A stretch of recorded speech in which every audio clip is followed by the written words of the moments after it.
Well, forgive us. No.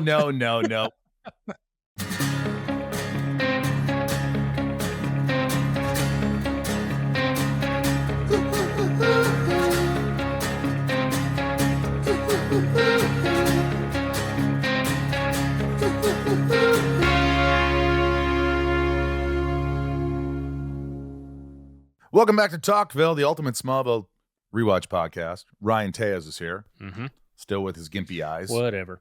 And Tom Welling is here as well. Tom? Hey, guys. Ryan, how you feeling? Any improvement? Oh, it's between the last 20 minutes.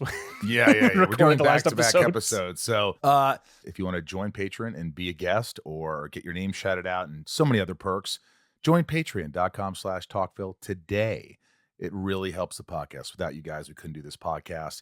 Go to my link tree at my Instagram, at the Michael Rosenbaum, and it will show cons. Tom and I, our live podcast we're doing.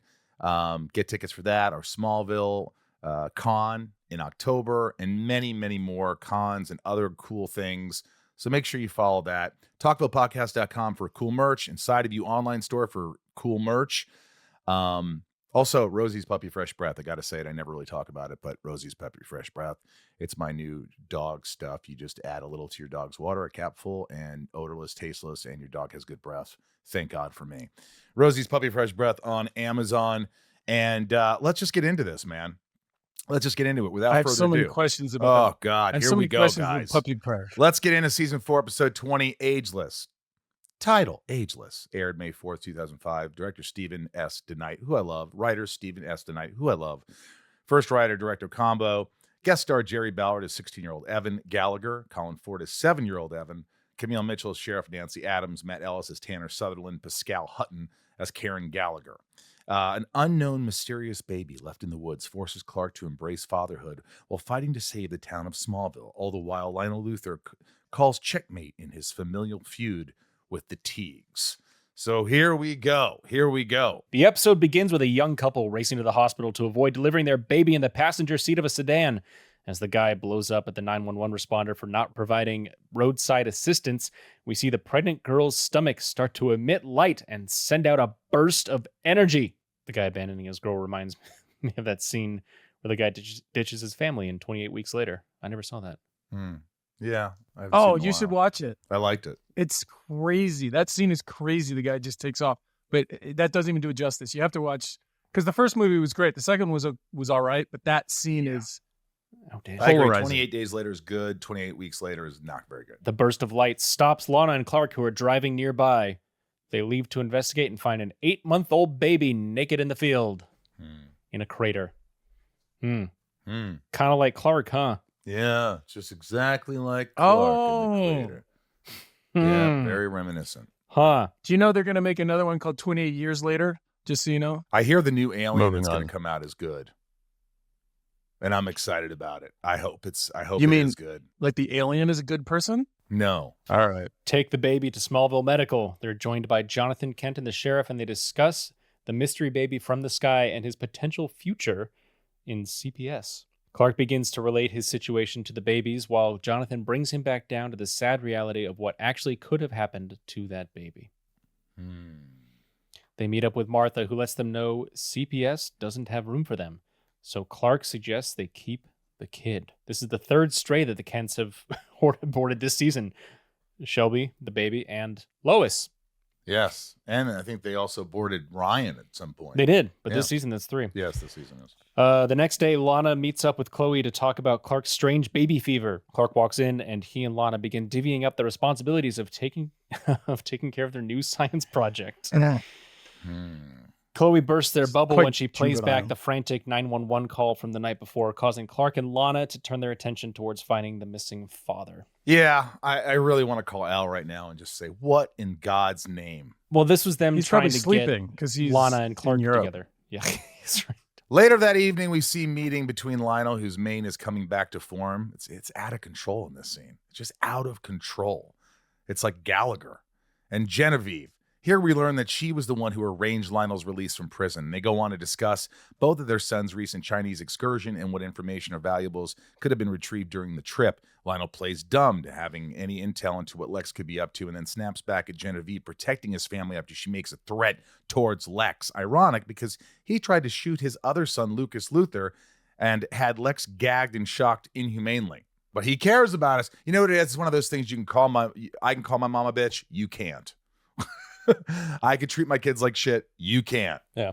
Back over at the Kents, Clark uses heat vision to help with feeding time and proceeds to play Super Dad. Lana stops by to check on their egg, and the two of them discuss the destiny brought this orphan into both of their orphan lives. This conversation gets interrupted when Evan begins to emit light in his bassinet. Clark and Lana look on, shocked as Evan grows into a young boy. Tom, what was your experience working with kids in this episode? This was like the third or fourth time now in the series you've done this. I thought about that. What I like about this is it gives you something to focus on other than the other actor. And I mean that in the best way. Like Kristen and I had this third element in a scene to look to turn to and react to. And from an acting standpoint, to have something else, instead of just staring at each other, wondering about when we're going to make out again. Let me ask you a question. How do these kids know how to talk if they grow so fast? You have to learn how to speak English. Baby says, no, he read the encyclopedia and everything. He should be an adult going, Mama. Why does he suddenly know how to speak English? You think all babies sound like Aaron Neville? Look at these eyes. I don't know where the years are going. Do you have Stephen DeKnight's phone number? He's probably in the United States. It's not his fault. Lionel goes to pay a visit to his son at Luthor Mansion office. He pokes the business mogul for playing Indiana Jones and goes on to ask if he has the stone. Lex denies the accusation, and Lionel goes on to share his concerns for Genevieve's involvement. This was a weird scene. She's the one who had Bridget Crosby murdered. Watch your back, son. I always do. I thought it was a good scene between them, but it's sort of, the scene doesn't really get us anywhere. It's like, it's fine. I mean, look, I think the performances are great, but it was such a, the way that Lex just withholds every bit of information possible in this scene is a little weird to me. Usually he withholds, gives a little something to get somebody to navigate to where he wants them to. He literally just said F off this whole scene. Yeah, I don't know what he could have divulged anyway. The next morning, the Kents discuss Evan's crazy growth spurt and their concerns of taking him in for professional medical treatment. Instead, Clark wants to take him to Lex. And we cut over to the loft and see Lana's amazement with Evan being able to read Clark's book. Seemingly, his abilities to learn and read have also developed.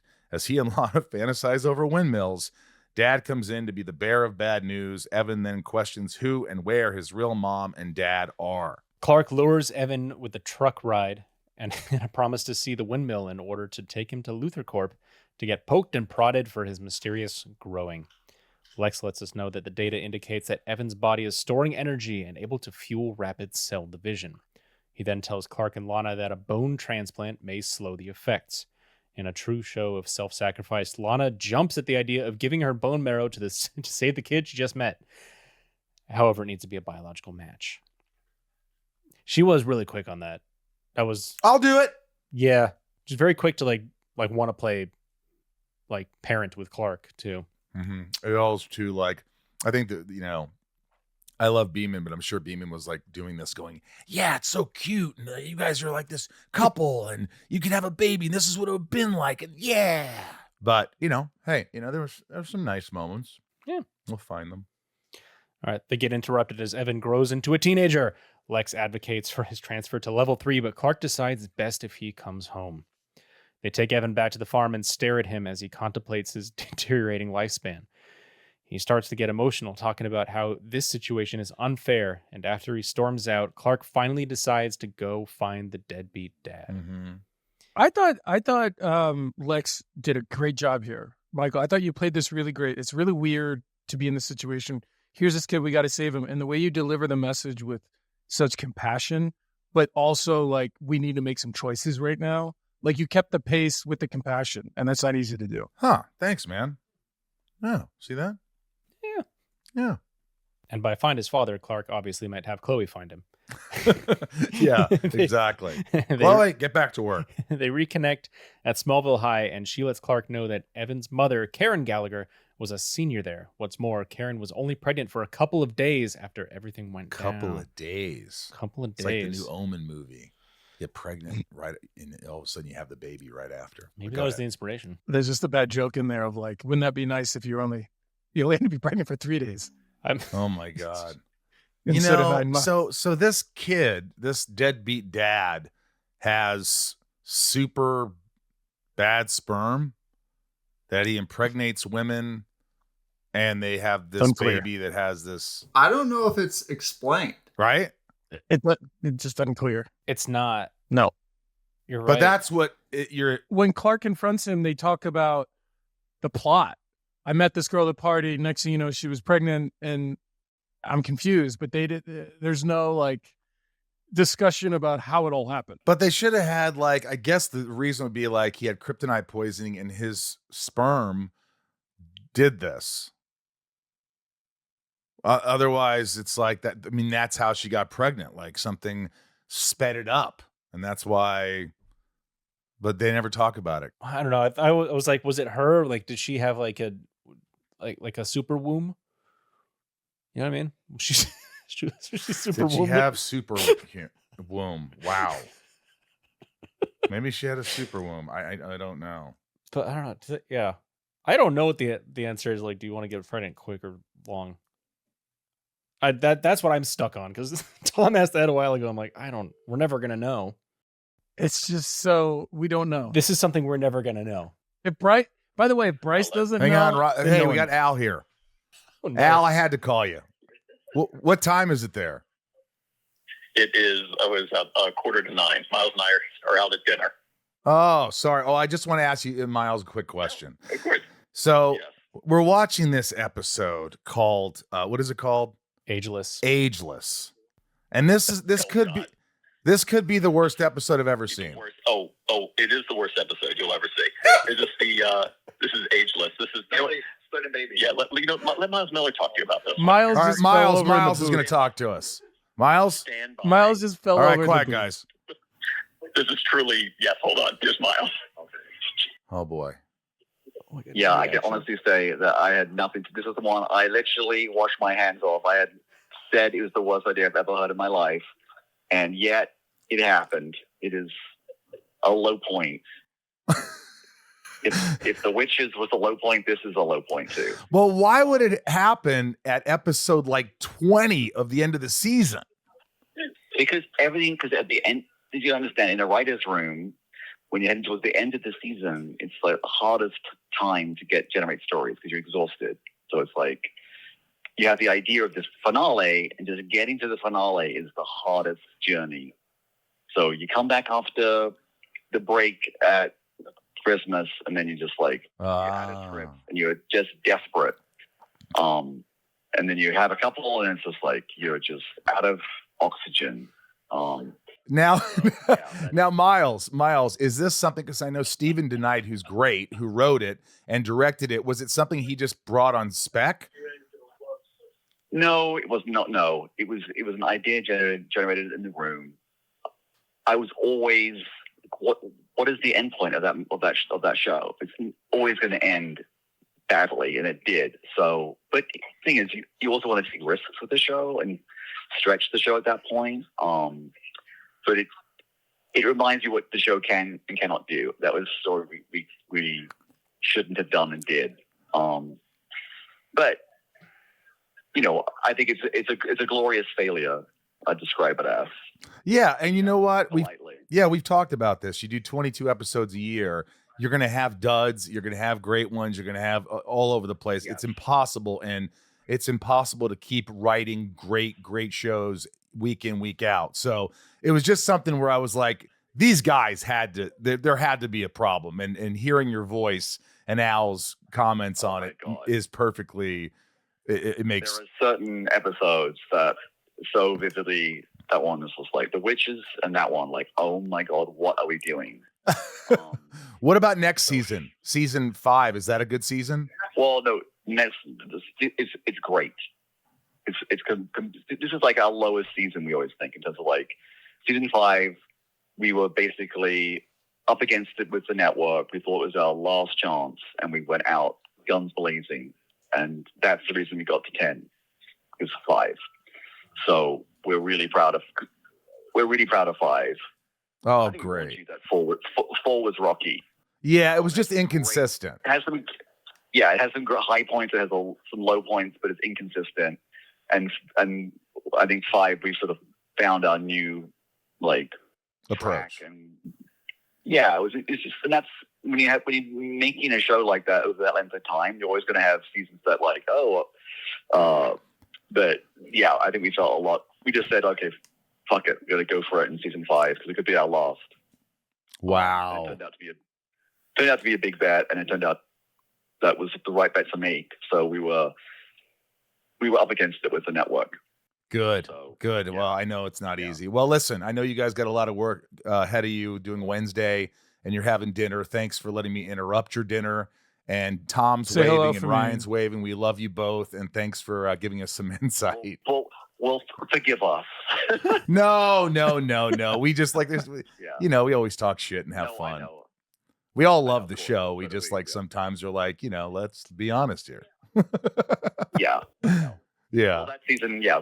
Wait till season 5. It gets great. I can't wait. We'll bug you again soon. Yeah, and the finale is great this season. Full finale is fantastic. So. Oh, good. Well, I'm looking forward to that. All right. Thanks, Miles. Give Al a hug.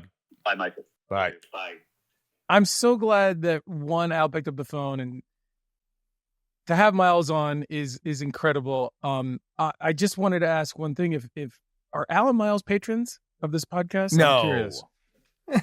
Working off an Evite list from a recent party, Clark tracks down Tanner, the deadbeat dad, in an auto shop. After denying it at first, Tanner confesses what happened to Clark. I just gotta, like, Clark was so harsh on this guy. I don't know. Like, Yeah.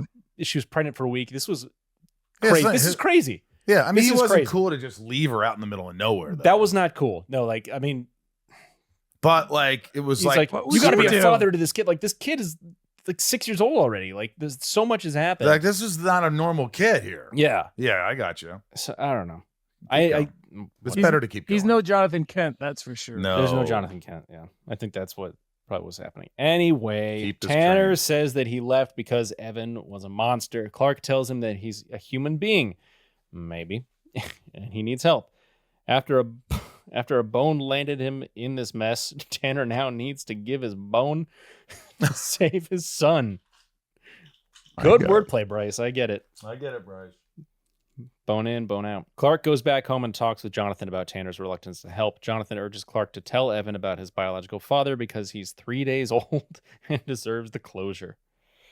This is fitting, seeing how Jonathan advocated for Clark to have some closure with Jor-El. Evan learns about his father and demands to see him. Jonathan, Lana, and Clark try to hint that he doesn't want anything to do with him, but Evan seems to have developed angst and starts lashing out.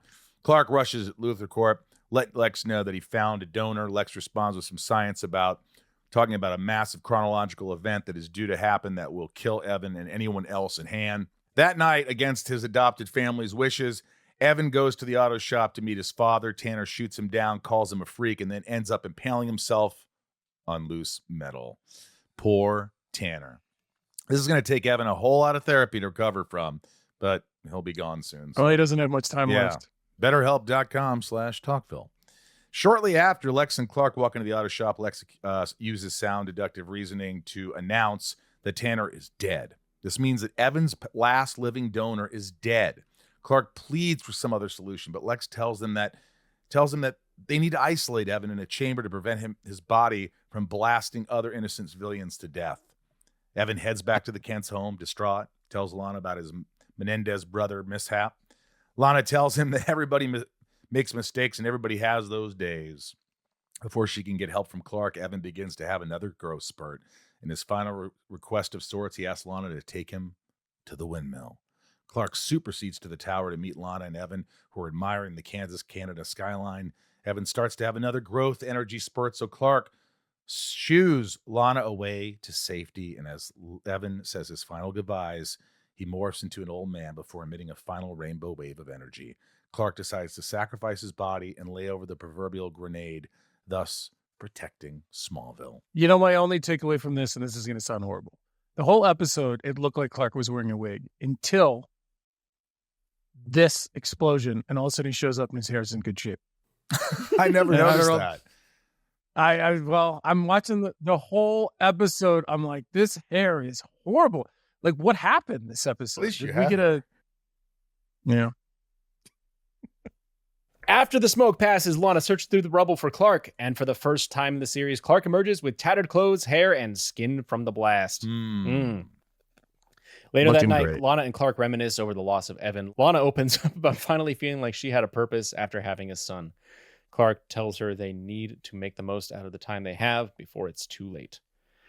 The episode closes with another booty call by Lionel Luthor to the Teagues. They cheers to the resolution of their problem. Lionel then goes on to speak about the lengths that parents go to defend their children as Genevieve falls to the floor, poisoned, in order to save her own life. Genevieve agrees to give Lionel the stolen stone and never cross Lex again.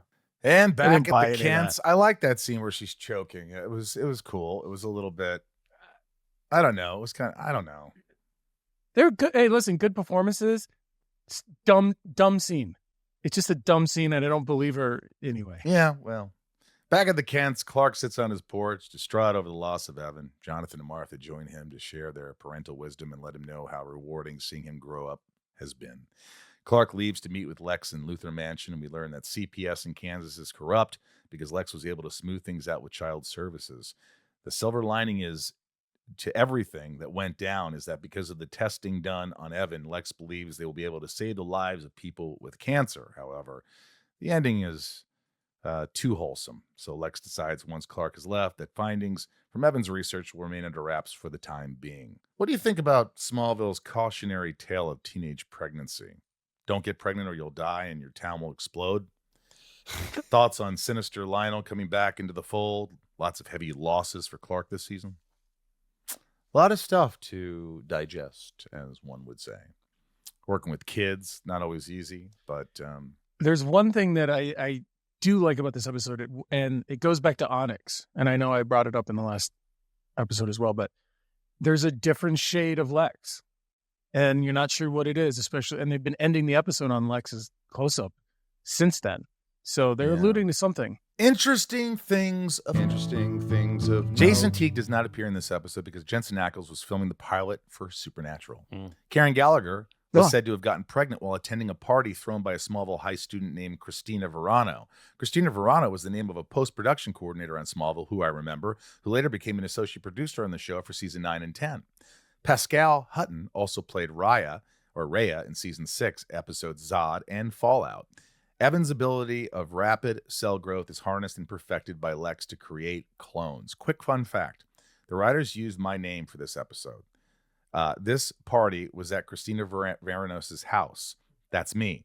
And the best part about it was everyone said my last name correctly except Tom. I didn't want to bother Tom about fixing it in ADR, and we would have had everyone else correct the way they said it. But the writers said no and insisted Tom fix it. And it was my name was correct in the show. So thank you, Christina. Karen Era. How are you? Fair to horse shit. Thanks for asking. Why? Did you just watch Ageless? Yes. Well, what did you think of Ageless? Oh, it's awful. She doesn't mean it the way you think. That's no. what my heart tells me. Okay, no, actually, okay, I do mean it. And it's not the actor's fault at all. You guys acted your hearts out in that thing. It's just a terrible, terrible episode. And the first time I watched it, I sat there with my mouth agape going, what is this? And then because it's the exploding baby. But then I promptly forgot it. But this is the reason why I requested to be on this for this episode is because I watched it years later. The second time I ever watched it was with my daughter. And she'd actually had cancer and was cured with a bone marrow transplant. Oh, God bless. Thank you for sharing that. So then I was like, oh my gosh. I wondered how she was feeling about it. She was fine. But then I actually appreciated the episode slightly because, like, the kid who played Evan, I actually felt his pain the second time I watched it. Like, he's saying, like, I could die. I'm not going to see all the things that I want to see. Yeah, that's difficult. Yeah. And I thought, like, Lana and Clark, they worked for it. They were very good in this episode. I'm glad. And yeah, but it's still an awful episode. So I'm sorry. It is. And you're going to get, I like your honesty, but you're going to get a lot of heat from a lot of people who are diehards who like the show no matter what. Look, we all love the show. It's not a matter of loving the show. It's just like letting, being honest about episodes. You can't just be that forgiving with things because I'm sure if you watch Supernatural, there's a lot of episodes you're like, what the hell? But if you're a diehard, you're like, I love them all. But I think there's something wrong with people where they can't differentiate. Well, I mean, I love Smallville, obviously, but I don't love every episode. What got you into Smallville? My brother gave my father the season 1 DVD box set for a gift, and he was at my house. And so my father's like, do you want to watch the first episode? And I was like, oh, yeah, I'll be nice. Sure. And so I started watching it. I'm like, oh, my gosh, this is a really good show. So great. I was hooked. Yeah. I like that, Karen Air. How long have you been a patron? Not right from the beginning, but my friend, Karen Apple. So I was like, I texted her and I'm like, is that you? Is that the name they keep saying? And she's like, yes. And I'm like, okay, I'm joining. So wait, so Karen, so you become friends with some other patrons? Yes. So Karen Apple, I was friends with back when I first started watching the show when we met on a IMDB message board. Oh, so nice. Yeah. Tom, you had a question? Do you remember when I couldn't say your name? Yes. I'm Multiple sorry. times. So the era thing and the Apple thing, that's back from when those IMDb message boards were around. So that's how everybody knew us as Era and Apple. I bet you're from Toronto. Because yes, I am. Do you see how I guessed that? Because I heard something in her voice that said Canadian and I guessed Toronto. So are you watching every episode of Smallville now that we're rewatching it together? Oh, yeah. Yes. I have to get caught up and watch Crypto, which is the one you just aired this week. Because I love the podcast because you do draw attention to things that I would never notice as a viewer because of obviously you guys are actors. So I like watching because of our ill attitude. No, you guys have great attitudes, and except for Michael occasionally. Yeah, exactly. Come here. Up. What do you got there? You got Rosie. His dog's name's Rosie. Yeah. That's my nickname, by the way, Karen Era, if you didn't know. Up. Rosie doesn't want to come. Did he name his dog Rosie? Yeah, after me. Yeah, well, my wife's middle name. Look how cute. My wife's middle name is Rose. It's not named after Rosenbaum, but she's really shy right now. But since you mentioned Crypto, it's so kind of, I thought you might enjoy it. It's so funny that I ended up with a dog kind of like. You guys just finished watching Ageless or doing Ageless? Yeah, so we're ahead. So we have to be ahead in order for enough time to edit the shows and all that. Is this a triple bomb for you guys? I don't think I've ever given a triple bomb, have I? See, No. I would, the first time I watched this, for sure, triple bomb. It was like, I felt bad for all involved. And even Stephen S. DeKnight, he wrote it. I remember reading an article or an interview with him years ago, and I haven't been able to find it since, where he acknowledged that it was not his finest hour. I don't think I could even shoot this episode now that I have kids. It would be such torture now that I have children. Yeah. Yeah. Like it was very difficult for me to watch this. I mean, yeah. So I didn't get caught up in how the episode might have been bad or good because I was so tormented. My heart was broken the whole time. The first time I watched it, I had kids, but I was just like, oh, that maybe I'm a harsher person anymore. That's possible. You said the first time like Rosenbaum. You gave it 3 bombs the first time, but what do you give it the second time? Oh, I haven't. It's still in the bomb category. It still is, and but no, I do because at least I appreciated the work that the actors did, and I think like everybody did the best they possibly could with what they had. Yeah. So and I appreciate that now because of the podcast. First time I was like, oh, not so good. Well, look, I'm a harsh critic. I've always been like this. I mean, maybe not when I was younger, but if things are believable, if I care about characters, I'm in, or I'll appreciate it. But a lot of times things don't work out that way. And it just pains me. Sorry, did Ageless pain you? It pained me. It really pained me. I'm watching this Ryan? new show Fallout, and the first episode, I was like, you know what? This is pretty good. And then the second episode, I fell out. I went from liking a lot to hating. Like, I'm out. It just got too cheesy and corny. I heard it swoops back up. Oh, but I hope. I might give it another shot. He just wanted to use the Ryan? soapbox to complain about it. Because he was doing it earlier, so this is his soapbox. Yeah, I got to complain. Okay. So, but Ryan, what did you think of Ageless? Because you're like a virgin viewer. You can't give your score yet. It was a rough watch. And it was rough coming off, especially the one. I mean, because for me, I've talked about it. Like, we had one where Clark forgot all his powers again, so it was another one where he had to sort of. Blank is awesome. I like Blank. Well, I didn't think so. You'll Blank was shooting blanks. You guys don't like new power episodes. I've noticed that. So this one was. It also Ageless kind of fell in line with like a PSA kind of episode, which has come up like. I hearkened it was like the one where Pete does street racing to me, because it was where a lot of Clark's lines had to be like, a lot of his lines were like scorning this guy for like not being there for his son, but like that felt like too much. I mean, they were probably trying to I don't know what it was. They were trying to like advocate for good parenting somehow, but it was a little bit shoehorned in. I always thought, to me, because it was that episode was so out of touch with everything else, because why are Clark and Lana in a car together? Like, so I always thought about it as maybe he wrote that as his, assignment, or say like, hey, look, I can write an episode of Smallville, hire me. And then they filmed it. Well, listen, I think Stephen DeKnight is a tremendously talented person. And look, he is. But like, look, I've done some crappy movies.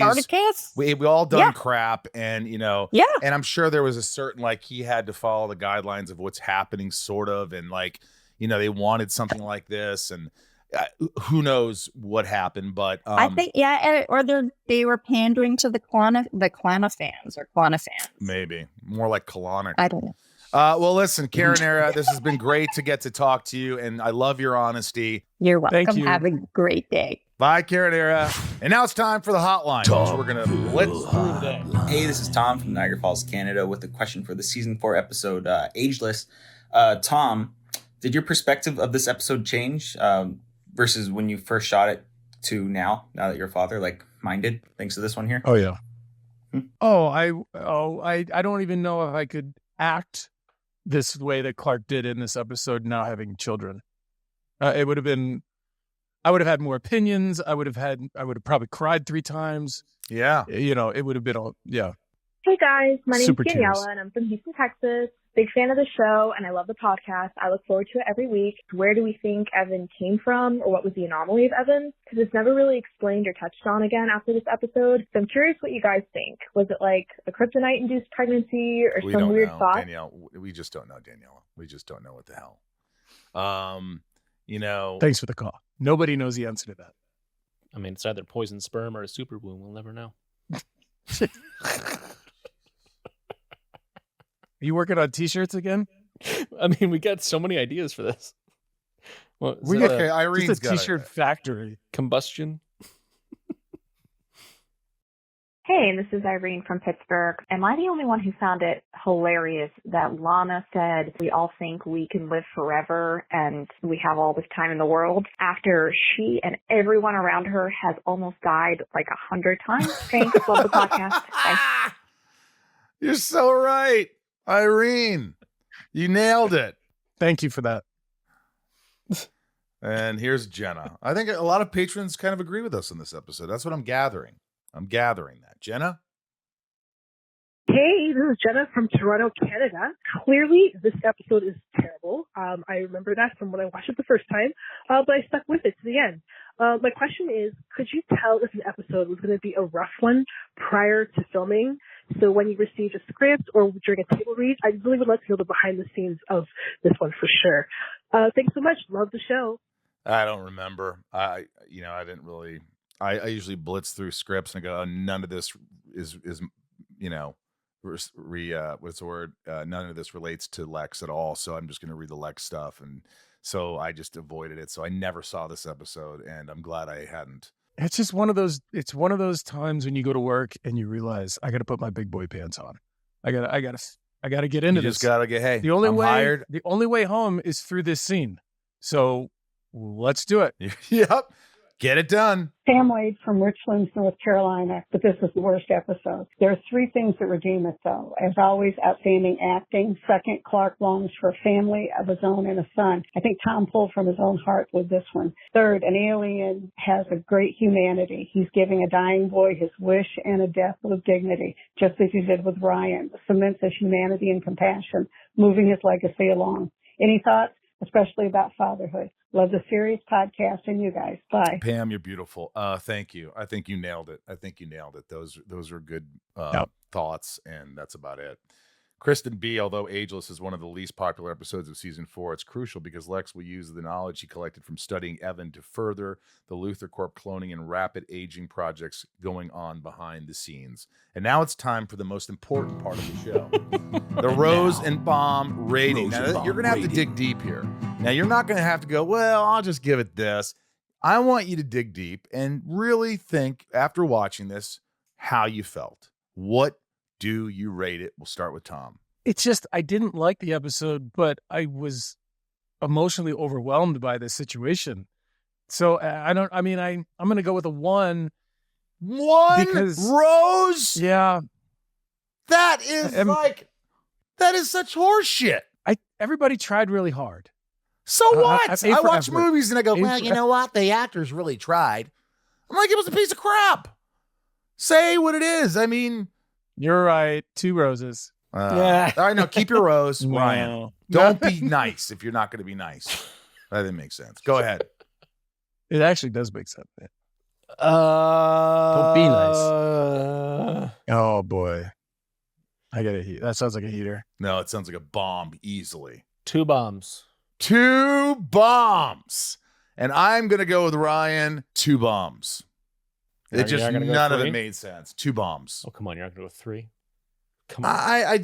3 bombs would have to be. A quarter of the episodes this season, season, you've given a bomb.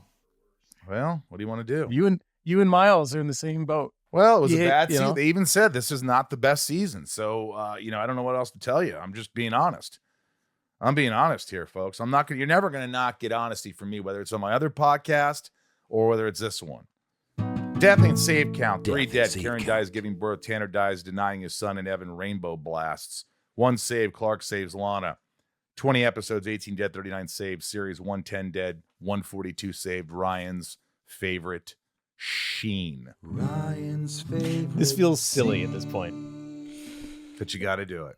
Did you pick one? Why? Or what? Did you pick it yet? I don't get extra money. Did you pick it? This one's the past. Did you pick it? This one's. I mean, I out of obligation, yeah. I put numbers next to 3 different scenes. Let's hear this crap. Scene 1. Evan becomes a teenager. Oh God. Scene 2. Clark saves the day on the windmill. Scene 3. Wine poison. I'm gonna go wine poison. It was the only thing it was watchable. I think you're right. Wine poisoning. You were absolutely right. Yeah. It was wine poisoning. Yeah. Was it soapy? Sure. But it was the most compelling scene in the entire episode? Yeah. Absolutely. It's the only thing you cared about. Yeah. Sort of. Welcome to Days of Our Lives. Look, it was like, poison, wine, and an antidote. I'll give you the antidote. Look, we love you. It's fun going through these, even if they're not as great. Forgive me if I'm too honest, but I will not stop being honest. And hopefully you could appreciate that. You may have liked the show. Listen, I hope you did. I appreciate it. Some of my favorite episodes like this one is when I watch them and not only you, but Jessica also just starts poking at it. And I'm like, this is going to be a good podcast. it's a bad episode, but it's going to be a good podcast. Dude, I do this. Sometimes my assistant Jessica's out there, and I'll just go, she'll hear, boo! That's it for the episode. Stick around next week as we talk about season 4, episode 21, Forever. It's the one before the finale, Forever, Ever. Let's take the discussion online. Let us know your thoughts on the episode over on our socials at Talkville Podcast or at Talkville Pod. Show the support by joining patreon.com/Talkville. More information on the show is in the description. Join Patreon. We love you. And remember, folks, always hold on to Smallville. All right. Now's the best time of the show where we yell out to our top tier patrons who support this podcast and keep it going. Patreon.com/Talkville if you want to join. We really appreciate all your help. It keeps us going. Nikki G, Leanne P, Raj C, Santiago M, Little Lisa, Thomas the Leaf Blower, Shane W, Sophie M, Betsy D, Abby P, Ray H, Hadada, Karen Apple M, 99 More, Lalani N, Brett G, Always Hold On to Smallville, Estevan G, Garrett W, Bob K, Kimberly L, Tom N, Jason W, Osama A, Glenda P, Lana Rhymes with Banana W, Nancy D, Brian G, Sarah W, YVR Grips. Anna M, Amanda R, Brandy S, Teddy 127, not 126, but 127. Michael P, love ya. Ryan R, Jordan M, not M Jordan, because that's another guy. Randy B, Craig G, Jor L, my dad, Heather and Greg, love those guys. I made Talkville say butts. Brian H, Eric K, Kristen B, Darth Achilles, Finky, Early is on time. Miss Charles Kent. Charles? I can't read. Damn, who's that? Jeanette E, Deadvid, General Zod, Jem and J, Doug R, Carlos C, Jem and J just put me in a mood. Tommy Z, Boston 68, Ken the Limerick Guy, Corey L, Mr. Home Arcade, Jesse C, Claire M, D Brown, Karen Era M, Jules M, L Don Supremo, and Leslie V. Mick Burtz, Ginger Moose. Please remember Janice from North Carolina. How could we forget? Because I say it. Christoph S, Michelle M, Drew, Amanda Lynn, Jessica B, Michael Kane doesn't blank. Sebastian F, Wolfie. Hey, Wolfie. Dak Flando, Stephen the Grocery Checker, Matthew and Lincoln B, Breyer, Charlene A, the Coopers, Marion Louise L, CGO, Cindy C, Shannon Fofanin, Tina E, Matt Rick, Jen T, Randy S, Cassie B, Brad A, Felicia R, Danny Mo, Mirabelle, JS, Mary K, Stephen Nate Danger, When You're Rich, You Aren't Crazy, You're Eccentric, Rosenbaum Fan, Sammy Sharman, Carrie Ann, Patrick R, The Alexander Castle, Daryl E, Spicy Chicken, Jenny B, Anna B, Monica T, Jeffrey K, Pip Kenobi, Katya C, previously on Smallville, Matt C, D Pro Sajal, and Devin Chadwick and Keith B. Well done. I'm glad I didn't have to say the Pip Kenobi. Just saying. Major Paradox, Kookie K, the patron saint of Smallville, Libertariat, sounds like a horse in the race of the Kentucky Derby. Biagio C, Kal-El 38, Felicia B, Lady J, Mignone? Mignon, like Mignon? Like a filet mignon? Filet mignon A, The Salty Ham, Murphy C, David L, Madison H, Mika J. Guys, I'm really good at this. Tori H, Paul the Grim G, Guitar God 021, JDT, and Kelowna. We love you guys. Thanks for supporting the podcast. Join patreon.com/Talkville. And thanks for all the help. And we're going to do season 5. So thank you and keep supporting the podcast and we'll try to keep it going. Thanks, Tommy. Good seeing you, buddy. Good to see you, bud.